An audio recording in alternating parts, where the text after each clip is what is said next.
as close as possible to it. Yes, I want to just also add my appreciation, appreciate really to everyone who's helped make a really beautiful, beautiful Shabbat, especially Rabbi Eli and Avital Weissman. Their hospitality has been wonderful. You know, terrific meals with Avi and Alyssa Osip last night, and with Larry and Annie Cohen this morning. And really to all of you, Dr. Katz has been wonderful taking a look at my injury. But really, you've all made a wonderful group to engage with. So really, many, many thanks for inviting me, and hopefully invite me when I don't suffer an injury on the ball field next time. I'd like to this evening begin really with some words of baseball, not partly because I'm a radical baseball fan, but also because I think in many ways it's very instructive about the American Jewish narrative as a whole.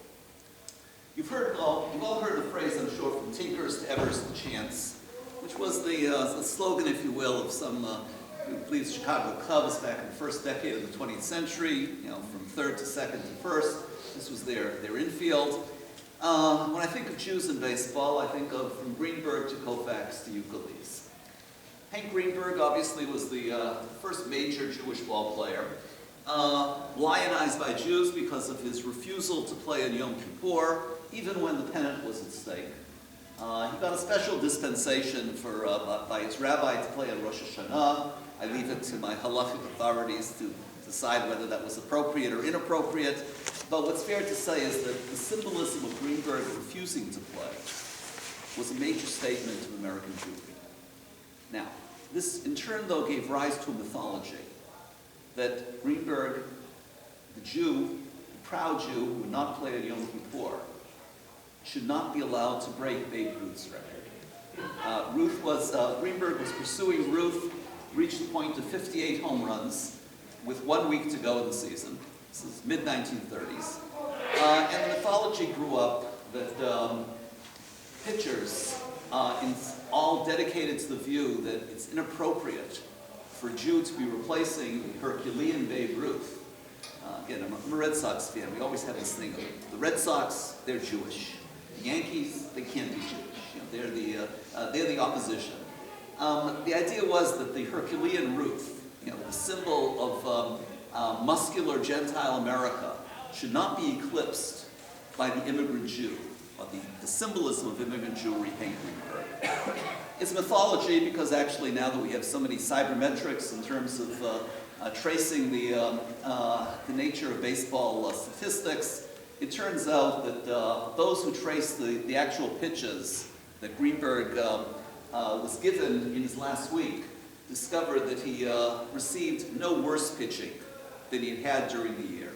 Now, it's obviously you have a slugger of that capacity. You don't just serve up softballs and let him hit it out of the park. You do oftentimes pitch around him.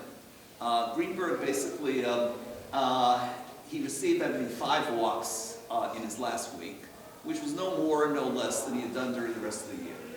But even more than that, we now have cybermetrics, as I say, that can trace the actual pitches that he received. And he did not receive any more hittable pitches or any less hittable pitches than he did during the rest of the year. Which means, in effect, that Greenberg himself said, there are those who say, I didn't break Ruth's record because of anti-Semitism. The answer is, it's not true. I didn't break Ruth's record because I didn't break Ruth's record. But what lies behind that, and this I think is the significance of the Greenberg narrative, is that the 1930s were the last organized period, was the last organized period of anti-Semitism in this country. It relates to a much larger question of the failure of American Jewish response to the Holocaust, to the challenge of Nazism, because American Jews felt so deeply insecure as Americans in the 1930s. In 1936, there was a third-party candidate running on an anti-Semitic platform. Major political figures, including Joseph Kennedy, were avowedly anti-Semitic. Folk heroes like Charles Lindbergh were well-known anti-Semites. In that culture, where anti-Semitism, on the one hand, existed in radical groupings, like the German-American Bund, which was dedicated to Nazi propaganda, Father Coughlin, a preacher who every week preached the protocols of the Elders of Zion, a Jewish conspiracy to take over the world. On the one hand, you had this radical anti-Semitism. And then you also have what might be called the respectable anti-Semitism of leading political figures like Joseph Kennedy and Charles Lindbergh. In that context, two things happened. Number one, American Jews felt insecure as Americans. In other words, they felt they had not really arrived in America. And two, that not only were American Jews insecure, the belief grew up that America was inhospitable to Jews, and therefore someone like Greenberg could not arrive. Greenberg, in effect, symbolizes the struggle of immigrant Jewry, which is the American Jewish narrative, I would say, roughly speaking, 1880 to 1940. It's this American Jewish narrative of struggling to become Americans. Greenberg's prowess as a home run hitter was a symbol of that American Jewish success story, that the son of immigrant parents can become a successful American. But he does so in the face of an unfriendly, hostile America that's not willing to accept the Jew. The point, if you will, in terms of understanding the first part of this triangle, from Greenberg to Koufax to Euclides, is that Greenberg's struggles to eclipse Ruth's record are emblematic of the struggles of American Jews to become Americans. Greenberg does not break Ruth's record, but the Jews do become Americans. And that's the first part of this. Koufax, 30 years later, mid-1960s, also develops his own mythology. Koufax's career, we always remember him for the 1960s. Actually, his career was 1954 to 1966. He toiled for 6 years in obscurity, in which he basically did nothing. There was a lot of resentment against Koufax because baseball had a rule in those days. If you received a sizable signing contract, say anything above, I believe anything above $4,000, Koufax might have gotten $50,000. If you received a bonus signing contract, you could not be sent down to the farm team. In other words, you had to be kept on the parent ball club. This is a terrible rule, and obviously it's long been abandoned because it means your most promising players can't develop. But in those days, that was the rule. The implication of it is that Koufax was on the team, given the signing bonus, was paid a ton of money, but could not play at all because he was much too green to play. He wasn't ready for it. In so doing, he was taking the place of a more seasoned ball player. You can only have 25 players on the team. So there was a natural resentment against Koufax of, what has he done for us? He's wasting his time here. He should be learning how to pitch. And he's taking the hard-earned salary. Baseball salaries in those days were not $10 million a year. I saw Robinson Cano sign for $23 million yesterday for 10 years. $23 million every year for 10 years.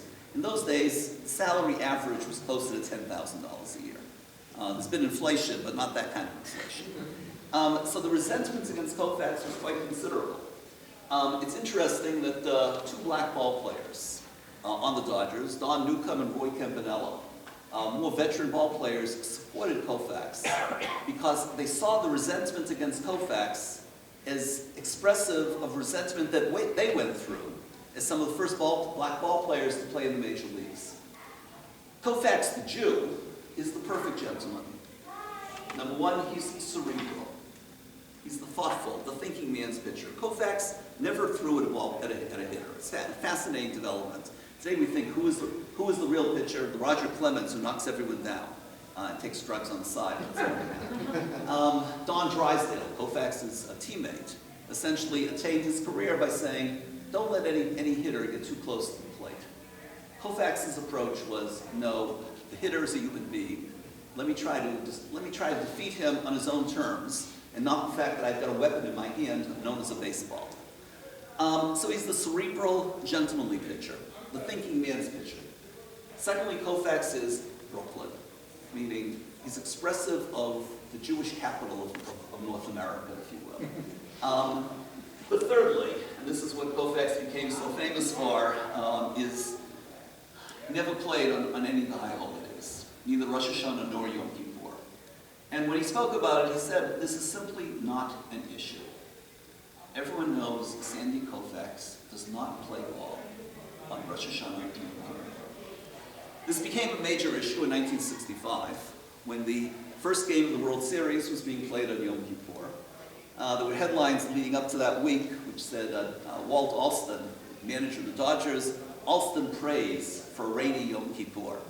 I was thinking myself, I said, I don't want rain on Yom Kippur because it's more difficult to get back and forth to shul. Those days we had to walk much further. Plus the fact it's unpleasant at times. But I said, all right, if Alston really wants rain on Yom Kippur, let there be rain on Yom Kippur. It didn't rain. Instead of Koufax pitching, Drysdale pitched. Drysdale did terribly. When he was lifted, I believe in the third or fourth inning with the score 5-1 or something of that nature, he turned to his manager and said, Walt, I imagine you wish I were Jewish also. The mythology, though, all that was fact. The mythology is that Koufax was in shul that Yom Kippur. Every Minneapolis rabbi is convinced to this day that he saw Koufax in his shul. None of that was true. Koufax stayed in his hotel room. It's interesting, his approach was, I think, impeccably honest. He said, I'm not a religious man. Therefore, no, I don't go to shul on Yom Kippur. But I'm a proud Jew, and a proud Jew does not work on Jewish holy days. This was a very strong statement, and one in many ways that served as inspiration for Jews in the 1960s, that Sandy Koufax was basically saying, number one, there are things more important than baseball. There are things more important even than the World Series of baseball. There are things more important than a Dodger victory. Those are the things that I've grown up with and the things that I cherish. In that respect, he was remarkably consistent. Euclid, but before I leave Koufax, Koufax in that respect, though, represents a different American Jewry. An American Jewry of the 1960s, which, number one, does not feel insecure in America. An American Jewry that is willing to say, we stand up and believe. We stand up for what we believe in. Two, Koufax doesn't suffer, nor has there been any mythology of an anti-Semitic backlash. Imagine this man nearly destroyed the Los Angeles Dodgers because he wouldn't play at Yom Kippur. But the American reaction was not resentment against Koufax, but rather admiration for his willingness to stand up for his beliefs. It represents, if you will, a different era in American Jewish life, where asserting Jewish pride is not something one needs to struggle for, a la Greenberg, nor does one expect the backlash for. One expects respect for standing up for one's beliefs.